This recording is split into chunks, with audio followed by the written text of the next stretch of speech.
Hey, friendship family, it's good to see you today. One of the things we're going to start doing from week to week is when I know exactly what I'm going to be preaching on, we're going to put some little introductory videos on Facebook and also Twitter. We want to encourage you to follow us at our Facebook account and also now our Twitter account, which is at FBC Tweets 1. This Sunday, I'm going to be preaching on 2 Samuel 24. We're going to be looking at David in a time when David bought the threshing floor from a man named Araunah the Jebusite. And he said to him, I will not offer to God that which costs me nothing.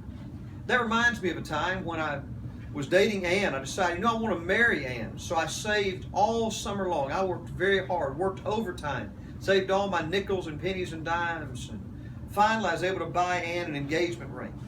Well, she happened to be in Fort Worth at the time where I was going to school. And so I invited her to come with me over to the Fort Worth Botanical Gardens. Yes, I know I'm a romantic guy.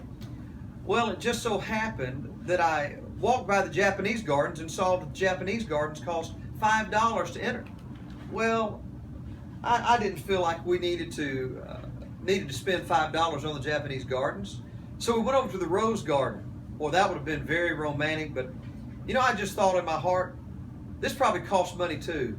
So I told her without even thinking, Ann, let's just go over to the cactus garden. And so it was there in the cactus garden. I handed Ann this ring and said, Ann, will you marry me? Now you say, well, what does all that matter? Well, it matters in this. I worked extremely hard for that ring. And when I gave my wife that ring, I was showing her that I was committing my life to her. Now, had someone given me that ring to give to her and it cost me nothing, that would have shown very little commitment on my part whatsoever. But when my wife saw that, and then we followed through with our marriage engagement, and then also the ceremony, and now 13 years into marriage, that act has demonstrated my commitment to be married to my wife and be faithful to her.